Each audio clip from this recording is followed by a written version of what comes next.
un face à face. C'est du face à face clash. Désigné pour mourir, je te laisserai pas la place. C'est un face à face, c'est du face à face clash. Seul le meilleur des deux restera sur la place.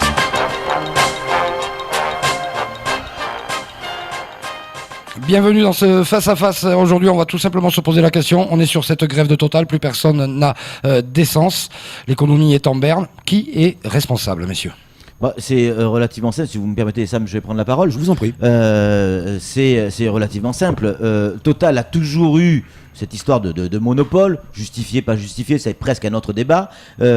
Et elle le sera encore dans cette situation, en tout cas cette société, pour quelques années à venir. Même si on prenait la décision aujourd'hui de faire venir un autre distributeur, il faudrait quelques années pour que ce soit en place. Donc, qui est responsable de la situation ? Est-ce qu'on peut incriminer des gens qui réclament ou qui tentent de négocier certaines choses avec leur entreprise ?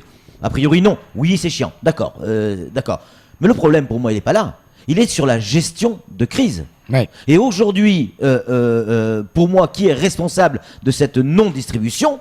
Pardon, c'est l'État et son représentant, le préfet.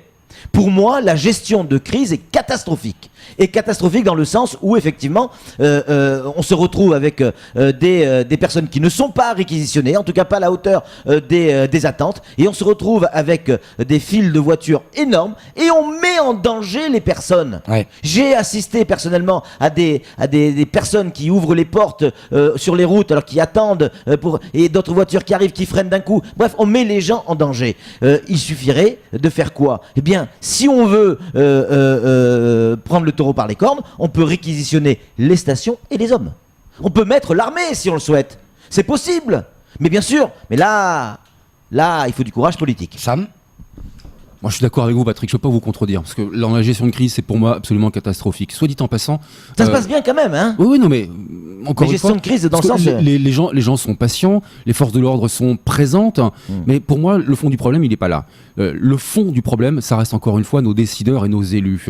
Nous avons en 2008, nous avons eu en 2008, nous avons eu en 2010, nous avons eu en 2014 des crises majeures, 2012 pardon, des crises majeures avec Total, où nous avons été pris en otage. Nous sommes en 2017, on revit une crise similaire, et à chaque fois, nous avons eu des élus qui hurlaient à l'attentat, à la prise d'otage, en disant nous allons monter.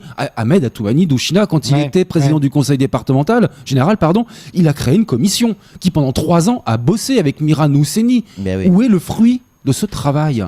Et après, il y a eu Daniel Zaidani qui, après la crise, dit non mais il faut absolument qu'on élargisse le champ, la concurrence.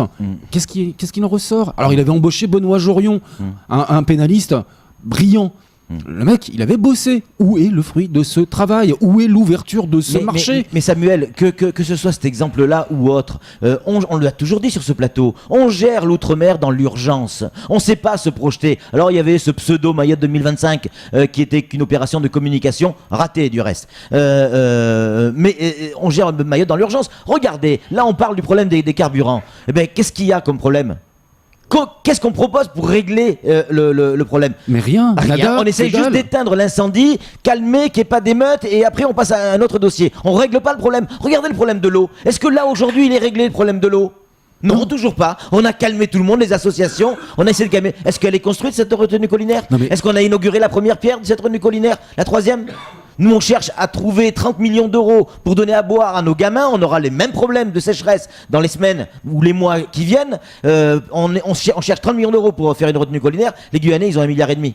On est bien d'accord. Voilà, c'est tout. On est bien d'accord. Donc, juste une dernière question pour être clair. Hein. Il nous reste 30 secondes. Vous me dites que c'est l'État. Vous, les responsable de cette mauvaise gestion de crise.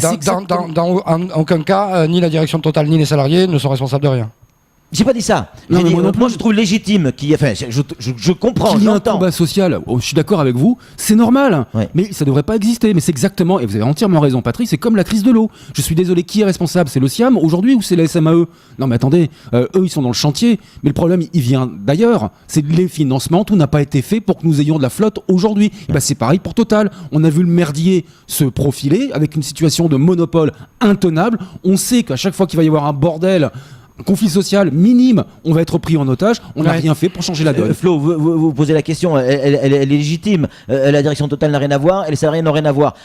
Bien sûr que si, indirectement. Mais ils sont chacun dans leur rôle. Ouais. Après, on peut ne pas être d'accord. Je vais vous donner un dernier exemple. Le problème de Mayotte. Un peu comme en France, en France métropolitaine. Le problème de Mayotte, on règle pas le problème. Je prends un exemple. Il y a un clochard sur un banc. Il gêne, il fait du bruit, il dérange du monde. Qu'est-ce que fait l'État? Quelle solution on trouve? On On retire règle le pas banc. le problème du clochard, mais on enlève le banc. Et on n'a rien réglé du tout. Ça mérite d'être clair. C'est tout pour ce face-à-face. Hey, c'est un face à face.